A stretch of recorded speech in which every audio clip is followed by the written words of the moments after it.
Hello and a very good morning. You're watching the Breakfast News on Rajya Sabha television with me, Frank Pereira. Here are this morning's headlines. No over-the-counter exchange of old 500 and 1000 rupee notes from today. Use of old notes to make public utility payments extended up to December 15.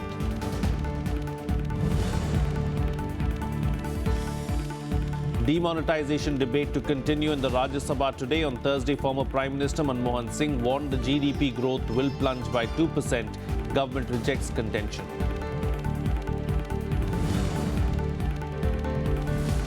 India asked Pakistan to focus energies to stem the rot of terrorism instead of making baseless allegations. Remarks after reports of Pakistan setting up special group to expose alleged atrocities in Kashmir by India.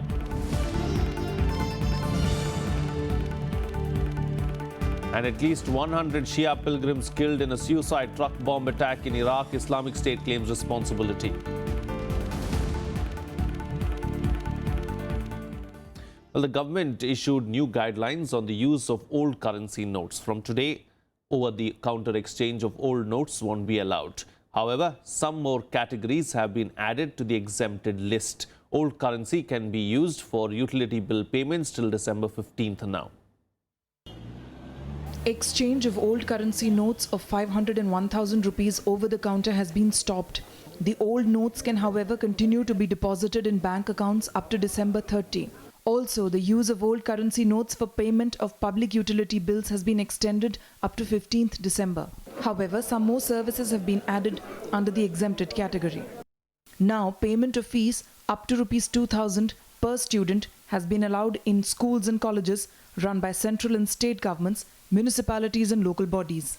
Payment towards prepaid mobile top-up to a limit of Rs 500 per recharge has also been allowed.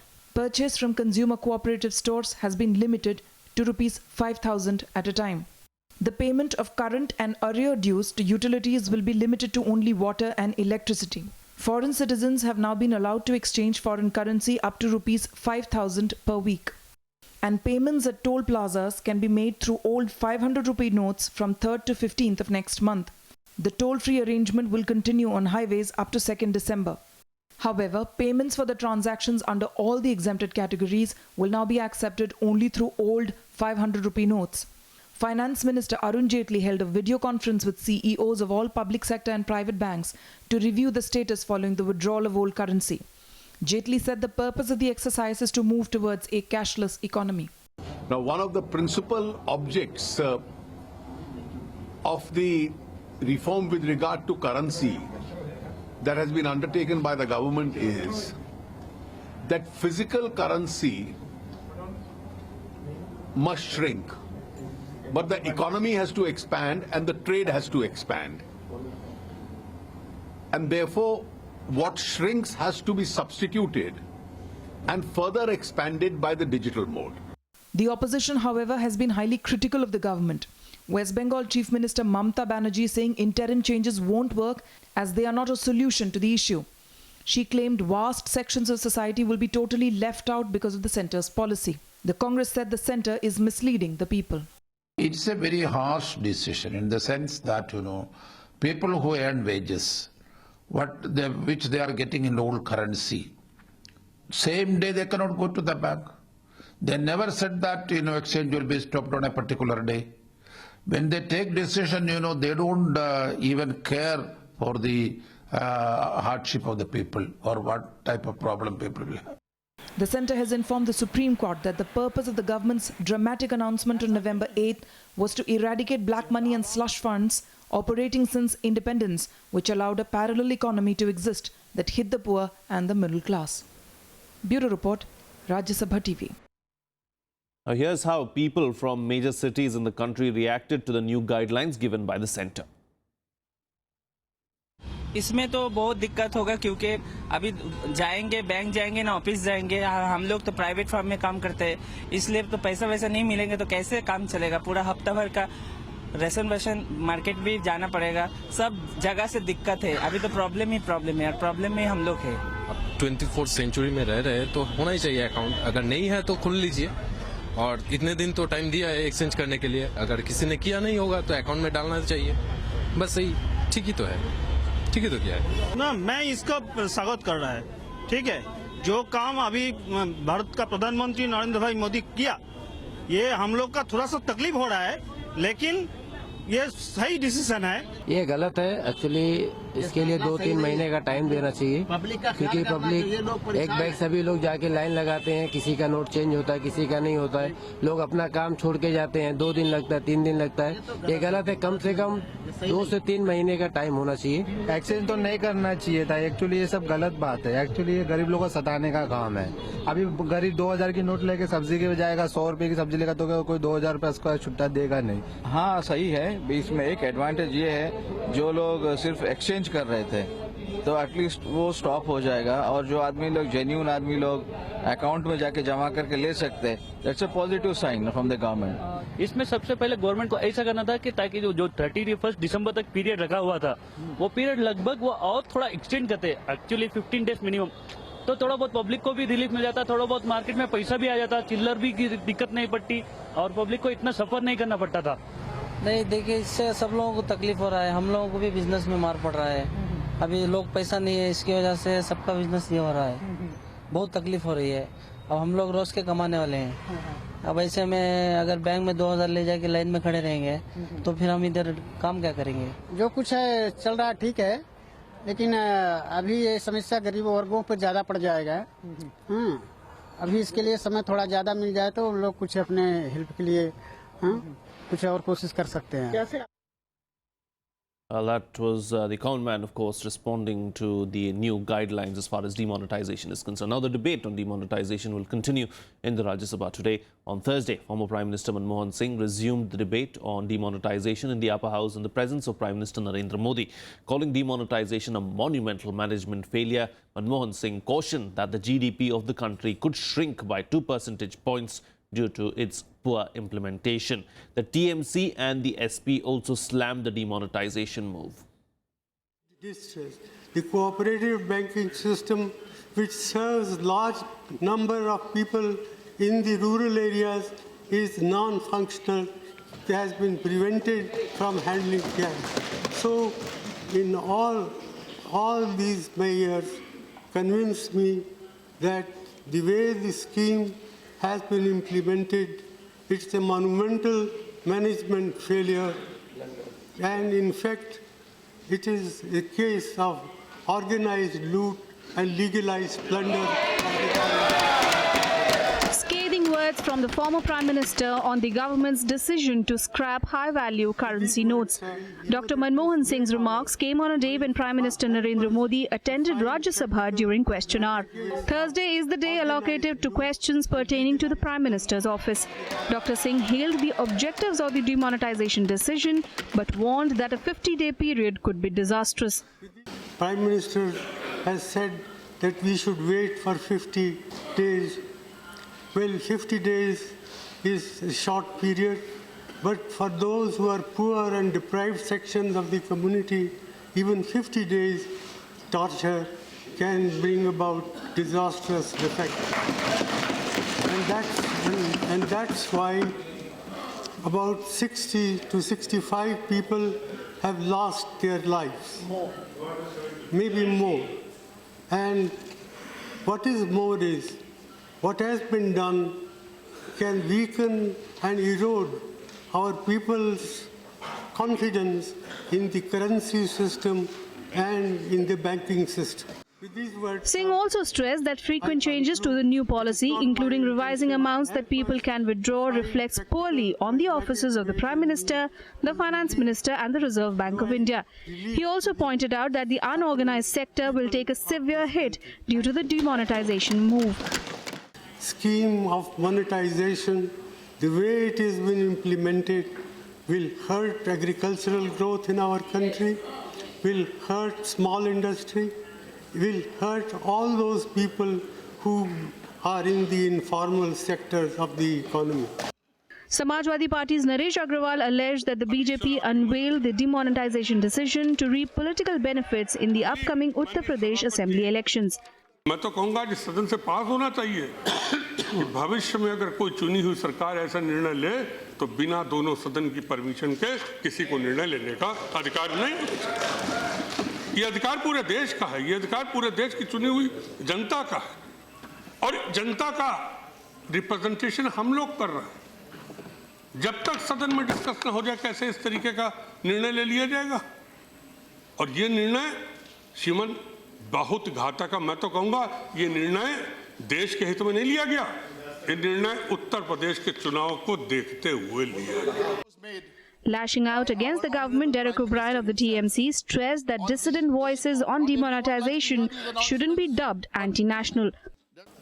Anyone who opposes your policy, Mr. Prime Minister Ji, with all respect, anyone who opposes your policy is not for black money. Anyone who opposes your policy is not anti-national. Why are you giving us these lectures on corruption and black money? We oppose. We are opposing you because people are suffering.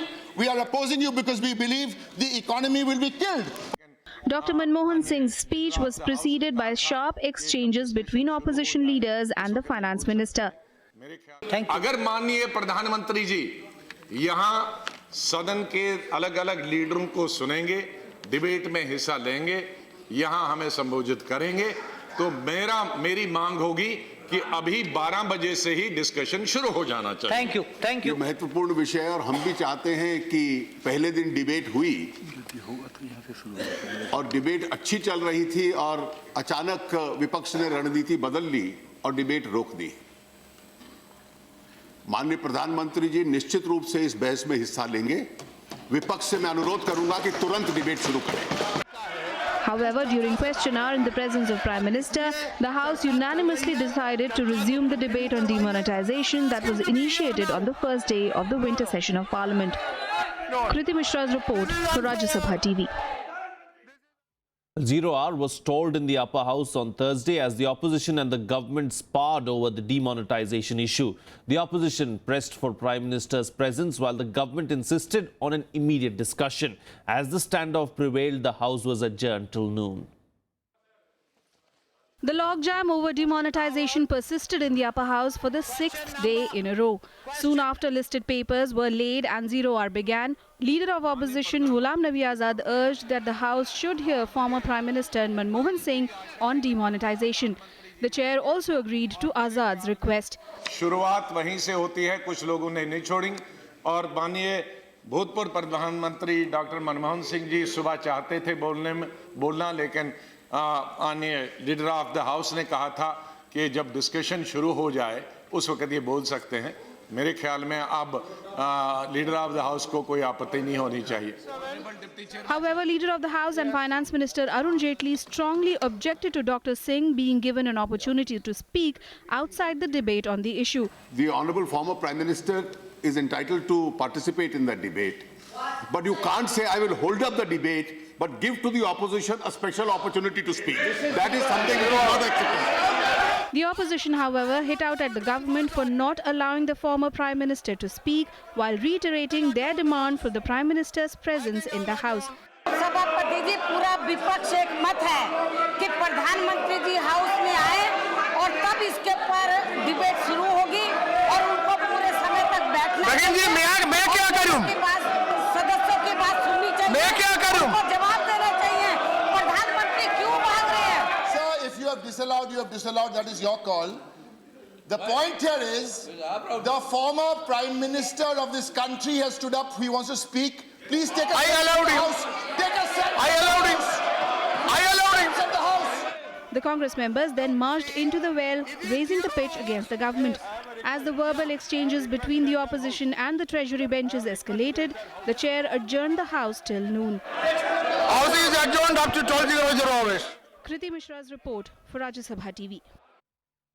Well, witnessing an unruly act by Samajwadi Party member Akshay Yadav, Lok Sabha was yet again adjourned for the 6th day in a row. Speaker Sumitra Mahajan warned the member of his disorderly act and said it was gross violation of the norms of the House. However, opposition parties continued with their protest demanding a discussion on the demonetization issue under an adjournment motion.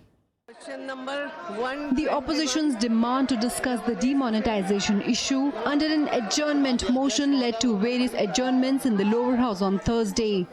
As several members from the Congress, TMC and the SP trooped into the well, raising anti-government slogans, SP member Akshay Yadav tore papers next to the chair of the Secretary General. Expressing grave displeasure, Lok Sabha Speaker Sumitra Mahajan warned Akshay Yadav for his act and termed it as a disorderly act. This conduct of Akshay Yadav is in gross violation of the norms of standards and etiquettes laid down under rules and conventions of the House. This conduct is not proper on the part of the member and also for the dignity and prestige of the House. I, therefore, while expressing my grave displeasure over this conduct of Sri Akshay Yadav, warn him to refrain from such disorderly acts in future.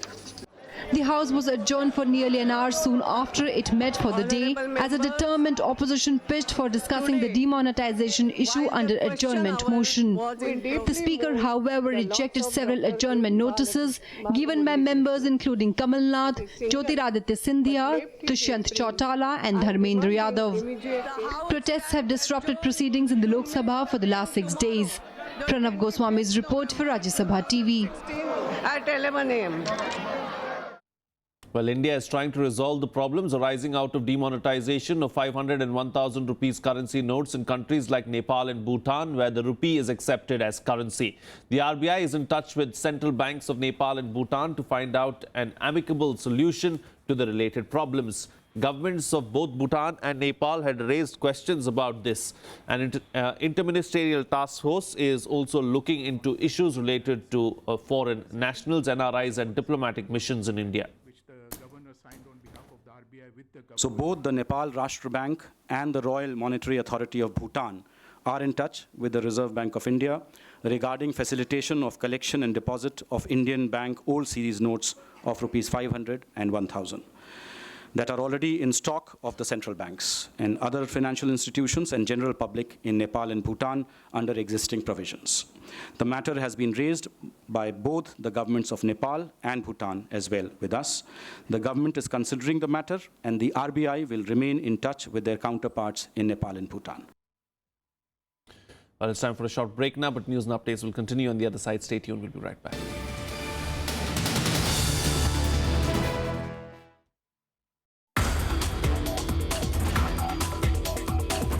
When we see stars with the naked eye, we see them twinkle. And that is not because that the star itself is twinkling, it is because the light is passing through the Earth's atmosphere. Disturbances or irregularities in the atmosphere cause the twinkling. One of the Nobel Prizes in physics was given to people who studied one very particular interesting pulsar. Watch Eureka with Senior Professor Yashwant Gupta, Dean of GMRT Observatory, Pune on Rajya Sabha television.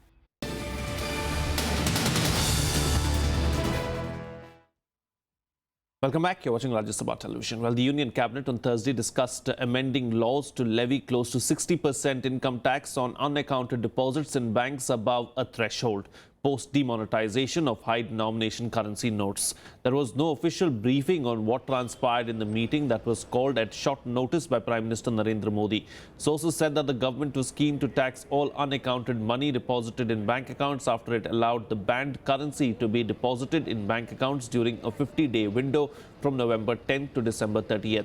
Sources also said that the government planned to bring an amendment to the Income Tax Act during the current winter session of Parliament to levy a tax that will be higher than 45% tax and penalty charged on black money disclosed in the one-time income disclosure scheme that ended on September 30th. The move comes amid banks reporting over 21,000 crore rupees being deposited in zero-balance Jan Dhan accounts in 2 weeks after the 500 and 1,000 rupee notes were banned, which authorities apprehend may be the laundered black money. Well, India on Thursday strongly reacted to continued ceasefire violations by Pakistan and killing of its 3 soldiers. saying Islamabad should focus its energies on stemming the rot of terrorism. The MEA also took a dig at Pakistan, the Prime Minister's Foreign Affairs advisor Sartaj Aziz for his remarks that Islamabad would reach out to Indians who are opposed to Prime Minister Narendra Modi. India on Thursday rejected allegations by Pakistan of being denied overflight clearance, something which Islamabad claimed was in violation of a 1991 agreement. The Ministry of External Affairs rubbished the claim, saying the onus was on Pakistan to provide information regarding the nature of cargo and passengers in case overflight clearance was required for a military aircraft. As per Appendix A to the 1991 agreement, essential information concerning the nature of cargo and passengers is required in respect of military aircraft. Requests from the government of Pakistan were received in a couple of cases without this essential information. India also reacted strongly to reports of Pakistan setting up a special group to expose New Delhi's alleged atrocities in Kashmir, saying it should focus its energies on stemming the rot of terrorism instead of making baseless charges. India also took a dig at Pakistan Prime Minister's Foreign Affairs advisor Sartaj Aziz for his remarks that Islamabad would reach out to Indians who are opposed to Prime Minister Narendra Modi. Pakistan will be well advised to focus its energies on stemming the rot of terrorism instead of expending its breath in making baseless allegations. As far as the so-called outreach effort is concerned, I think he would be well advised to rather view Pakistanis to end his government's policy of state sponsorship of terrorism. Swaroop also gave details of the démarche issued to Pakistan Deputy High Commissioner on Wednesday over the killing of 3 Indian soldiers. He said India strongly deplored the tacit support of the Pakistani army to arm terrorists who targeted an Indian patrol near the line of control in Machil sector. 3 Indian soldiers were killed in the ambush and the body of one of them was mutilated. The government conveyed its grave concerns at the continued attempts to infiltrate armed terrorists from across the line of control to target Indian posts and patrols. During the last week alone, there have been 15 instances where terrorists indulged in nefarious actions from the vicinity of Pakistani army posts across the line of control. The MEA also confirmed that External Affairs Minister Sushma Swaraj will not attend the Heart of Asia conference in Amritsar next week due to illness, even as the government remained non-committal about a possible Indo-Pakistan bilateral meeting on the sidelines of the event. Swaroop said talks and terror cannot go hand in hand. Pakistan also upped the ante against India, warning its neighbor that its military was capable of responding to any aggression. Pakistan Army Chief General Rahil Sharif saying if ever Pakistan launched surgical strikes, India would not be able to forget it for generations. Bureau Report, Rajya Sabha TV. Well, moving on to some international news now. At least 100 Shia pilgrims were killed in a suicide truck bomb attack in Iraq on Thursday. The blast struck at a road stop near a petrol station and a restaurant in Al-Hila town, around 100 kilometers south of Baghdad. The road stop was full of people returning from the Arba'in pilgrimage in the city of Karbala. Iranians and Bahrainis are among the victims. The Islamic State group has claimed responsibility for the attack. Up to 20 million people visited Karbala, home to the mausoleum of Imam Hussein, for Arba'in this year. حدث اليوم هذا الاستهداف التفجير الإجرامي في ناحية الشوملي على طريق السريع اللي شفناه سيارة انفجرت نوع صهريج داخل المحطة وأدت إلى مقتل أكثر من 70 أو 80 شخص استشهدوا بهذا المكان وأغلبيتهم من زوار الإمام الحسين عليه السلام الراجعين إلى ديارهم. Meanwhile, about 80,000 people have been told to evacuate their homes as wildfires swept into Israel's third largest city of Haifa. The fires follow a 2-month drought and are being fanned by strong winds in the north of the city. Wildfires are also threatening homes near Jerusalem and in the West Bank. According to Israel police chief, arson was suspected in some cases, and Prime Minister Benjamin Netanyahu said any such attacks would amount to terror. Public Security Minister Gilad Erdan said that 8 people had been arrested. He said arson was suspected in about half of the fires and police had found flammable materials and liquids poured in certain areas. Meanwhile, hundreds of military reservists have been called up to help battle the 3-day outbreak of fires. More than 130 people have been taken to hospital with minor injuries, mainly from smoke inhalation, but most were later discharged. Several countries, including Cyprus, Russia, Italy, Croatia and Greece, have sent help and equipment, including aircraft, to help tackle the blaze. Israeli Prime Minister Netanyahu said that he had asked for a super-tanker firefighting aircraft to be sent from the United States. Earlier in 2010, 42 people died in a fire on Mount Carmel, just south of Haifa. שנגרמת כתוצאה מהצתה או מהסתה להצתה היא טרור לכל דבר ועניין, ואנחנו נתייחס לכך בהתאם. היום כבר די ברור שחלק נכבד מהדלקות, המקור שלהם התחיל כהצתה מכוונת, ובעצם כפי שאמר ראש הממשלה, יש כאן תופעה חדשה של... As you see, the darkness came down, and we are still in the process of trying to distinguish the fire which is still going on. It's the first time in the history of the city that in very many positions the fire broke off and caused damage. And thanks God, it didn't cause damage by people. The people didn't get hurt, only property. And finally, on to some sports news, where 4 Indian shuttlers will feature in the quarterfinal of the Hong Kong Open Super Series today. Ace Indian shuttlers PV Sindhu and Saina Nehwal will play their quarterfinals of the women's singles competition, while Ajay Jairam and Samir Verma will lock horns in the men's singles event. On Thursday, Nehwal defeated Japan's Sayaka Sato 21-18, 9-21, 21-16 in the second round. In the men's event, Samir Verma advanced to the last 8 after beating Japanese Kazumasa Sakai 19-21, 21-15, 21-11. Well, that's it on this edition of the Breakfast News. Have a good day.